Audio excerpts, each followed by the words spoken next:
My name is Grace. I'm 32 years old. I divorced my ex-husband due to his infidelity 3 years ago, but I recently just got remarried. Thanks to my current husband, I'm living happily every day. However, because these days are so blissful, sometimes I can't help but recall the painful memories from the past. My ex-husband was emotionally abusive and treated me like a housemaid. Despite being tired from my own job, he dumped all the housework on me. If there was even a piece of trash on the floor, he'd yell at me. He wouldn't be satisfied unless there were at least 5 dishes for dinner. And if I were to ever serve him any less, he'd leave his food untouched. I'll never forget the time he got mad at me for serving him prepped meals. And then he'd munch on potato chips. Of course, cleaning up the crumbs he dropped on the floor was also my job. Even when I protested, "What's the point of a wife who doesn't do housework?" He'd just sneer. He kept on uttering words that belittled me, gradually eroding my self-esteem. Before we got married, he wasn't like this at all.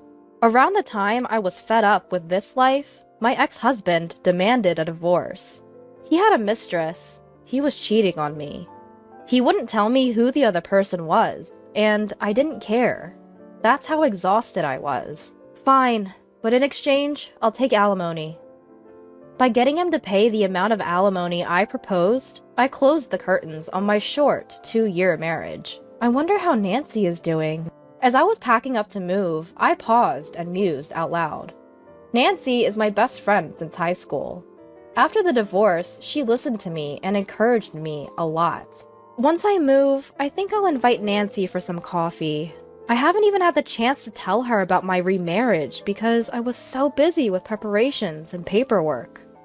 With the move coinciding with the registration of my new marriage, only my close family knows about my remarriage. I owe a lot to Nancy, so I have to properly inform her. I should think about these pleasant things, not the painful ones. Changing my mood, I started humming a tune and resumed packing. 2 months after moving, I was enjoying my afternoon tea while browsing a magazine. Now that I've settled into my new job and gotten used to the area, I've started thinking seriously about meeting up with Nancy. Just looking for recommended restaurants and cafes is fun. First, I need to get in touch and check our schedules. It's been quite some time since we last met, and I was secretly feeling nervous. Just as I was about to grab my phone to send Nancy a text, the doorbell rang. Since I had just moved in and didn't know anyone, I figured it must be someone soliciting something. But when I checked the door, there was a police officer. I tilted my head, wondering if there was some sort of incident, and opened the front door. "There have been multiple reports that you've been stalking a certain man. Do you have any idea about this?" Caught off guard by the unexpected visitor, I was at a loss for words. Apparently, almost every day, the man received letters crammed with the words, "I love you," among other annoyances hinting at a romantic pursuit. I had just moved into this neighborhood and suggested it could be a case of mistaken identity, but it seems I have no choice but to verify it, as the complainant has specifically named me as the perpetrator. I tried asking who the complainant was, but the officer could only apologize and bow his head. "I'm sorry, we've received several complaints, and I just came to confirm, so I can't disclose the complainant's name yet," he said. I was perplexed, but I understood that this was the officer's job. I had to reassure myself. Anyway, I've done nothing wrong, so I need to stand my ground. Finally that day, they seemed to understand that I had just moved here and said, "We will come again to report if we find out anything," before the officers left. After that, I dove into my bed in the bedroom. I fluttered my legs and pressed my face into the pillow, groaning. The fact that someone had named me was creepy, and an indescribable discomfort enveloped me. As I was wondering why and how this could have happened, I noticed the sun had already begun to set. I had planned to call Nancy, but I was in no mood anymore. I let out a heavy sigh and forced myself to get up to take in the laundry. I was deep in thought about what had happened the day before. After the police left, I discussed it with my husband when he came home, and he cheered me up, saying it must be some sort of misunderstanding. Thanks to him, I was able to regain some energy, but when my husband went to work and I was left alone, my melancholy mood came back. Just then, my phone rang, and an unfamiliar number was displayed on the screen. I could have ignored it, but I had a bad feeling, so I answered the call. "Grace, it's been a while," a familiar voice said, and I held my breath. It was my ex-husband, Ray. Ray seemed to laugh at my silence. "I heard you still haven't admitted to stalking me. I'm disgusted by the police, even though I told them to investigate thoroughly," he said. At that moment, I realized that the incident the day before was caused by my ex-husband. "So you are the one who made that strange complaint to the police?" I asked, to which my husband affirmed, "Yes. You moved close to me because you still have feelings for me, right? Everyone around me is surprised by this too," he continued, misunderstanding the situation. My ex-husband, Ray, always overflowing with an odd sense of confidence, irritates me more than he knows. I can just tell he's smirking on the other end of the phone. It seemed like he had told everyone around him that his ex-wife was stalking him. Me stalking my ex-husband? That's ridiculous. The painful memories from the past came flooding back, and even though I tried to maintain my composure, I could feel my blood boiling. "It's been 3 years now. What are you talking about? Besides, I'm remarried." I responded strongly, but my ex-husband just laughed as if he didn't believe me. "If the police can't settle this, then we have to do it ourselves," he said, suggesting a face-to-face meeting. The place he chose was a diner. "Fine, I have nothing to hide," I finally agreed.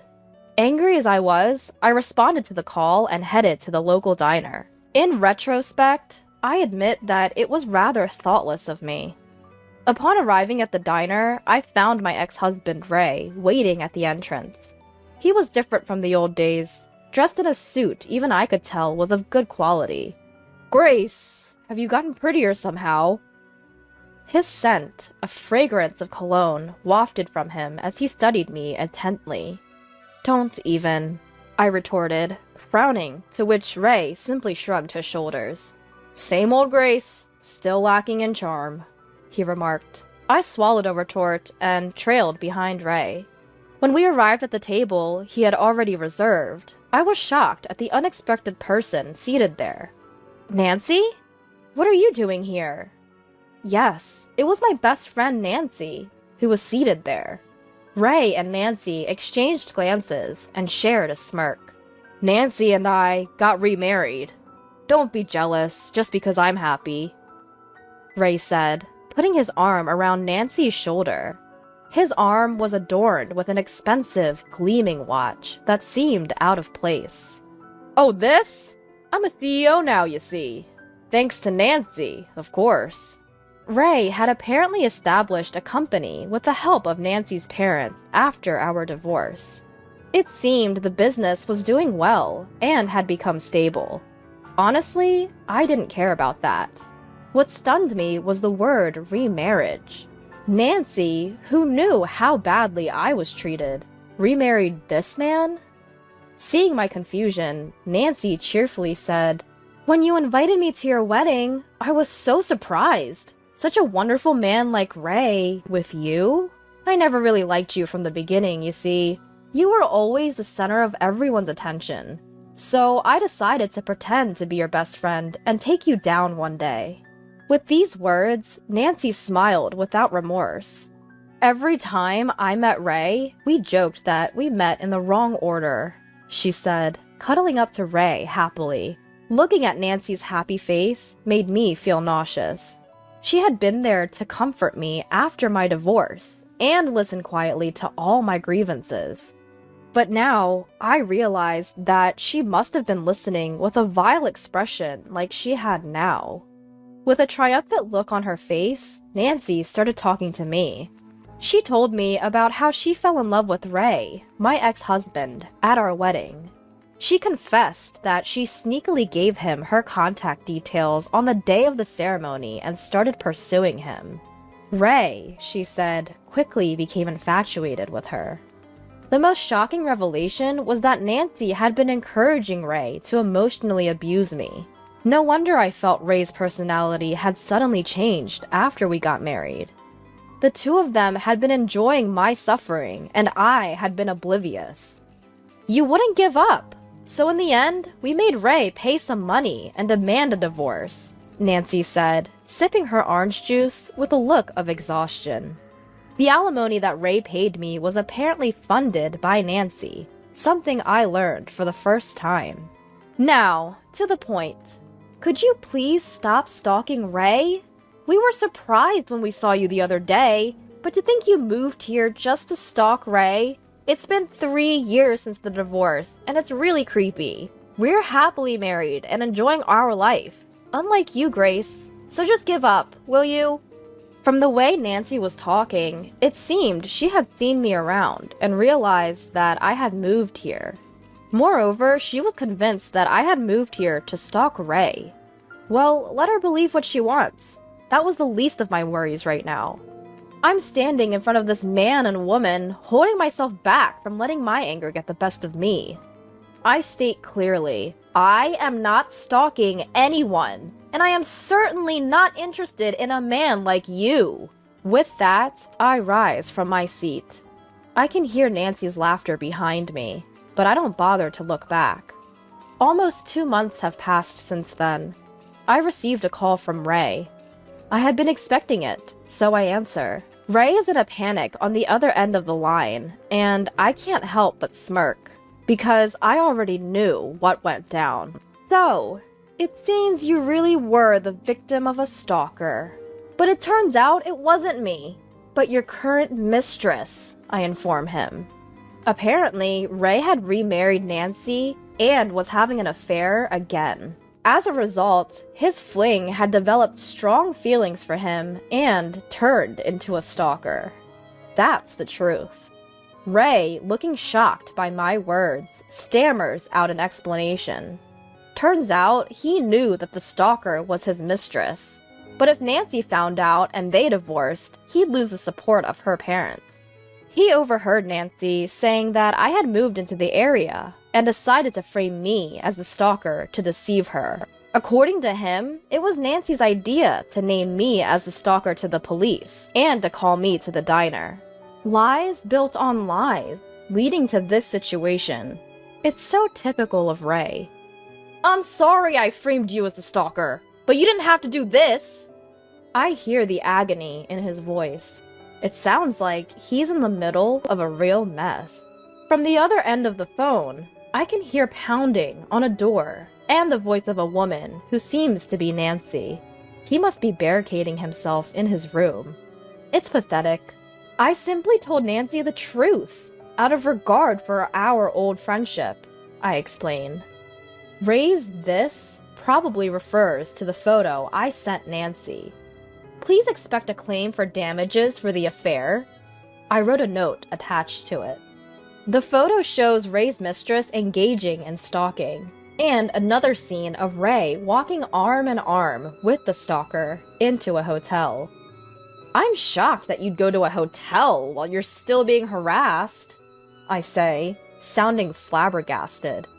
I had no choice. She threatened to tell Nancy to divorce me if I didn't meet her. As for how I got such a photo, is all thanks to my husband.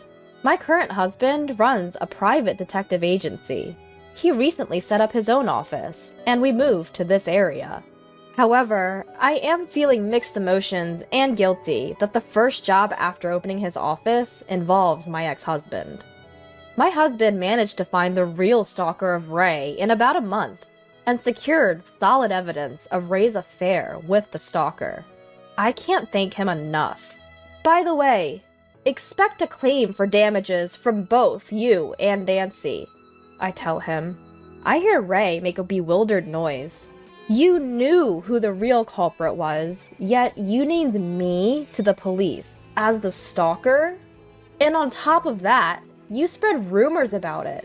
Just how low can you go? But I caught my ex-husband Ray at a loss for words, and I pressed on. I was just about to forget our married life. I'm gonna make you pay for reopening my wounds. Right after I heard Ray's pitiful whimper, there came a loud noise and a woman's angry shout from the other end of the line. It seemed like Nancy had broken down the door and entered the room. I heard her ask, "Who were you sneaking around talking to?" And then the voice on the phone switched to Nancy. She must have grabbed the phone from Ray. "Who are you? That stalker chick?" "No, it's Grace." Nancy didn't calm down, even when she found out it was me on the phone with Ray. She continued to rant out. She was apparently angry about being asked to pay compensation for the affair. "Don't kid yourself! Why on earth should I have to pay for compensation now?" I told her what I'd learned from the lawyer who was introduced to me by my husband, that if you divorce due to an affair and don't know who the other person was, you can demand compensation up until 3 years after you find out. "I just informed your husband that I'll be seeking damages for defamation." Nancy's voice cracked with tears. "You money grubber! Don't take away my happiness! You're just getting back what you dished out, right?" All because she disliked me, she had Ray do her dirty work and torment me. She played the good friend after the divorce, but inside, she was laughing at me. I can't forgive her. I'm not paying any compensation fee. When I was called out to a diner, I had a voice recorder in my bag. I had it turned on for self-defense, but I unexpectedly found out that Nancy was the one Ray had the affair with 3 years ago when we got divorced. I have it recorded, and I'm recording this call as well. It doesn't matter what you say, you'll pay for your actions. If necessary, I intend to use this recording as evidence and make Nancy and Ray pay. There's a business card from a lawyer in the photos I sent you, right? From now on, please contact me through that lawyer. I hang up the phone without listening to Nancy's rebuttal.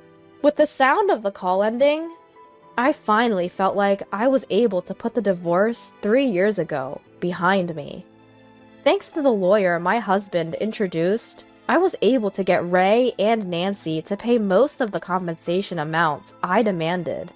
After Nancy's parents found out about the compensation, they disowned her, and the stalkers stormed Ray's workplace and revealed their affair. Ray lost his social credibility and the support from Nancy's parents. Even now, it seems Ray and Nancy are having a hard time with the stalker from the affair. "We just moved, and you had so much going on," my husband sympathized. Despite the trouble I caused him this time, I want to cherish this man who is still kind and smiles at me. I look forward to enjoying the peaceful times that have finally arrived together.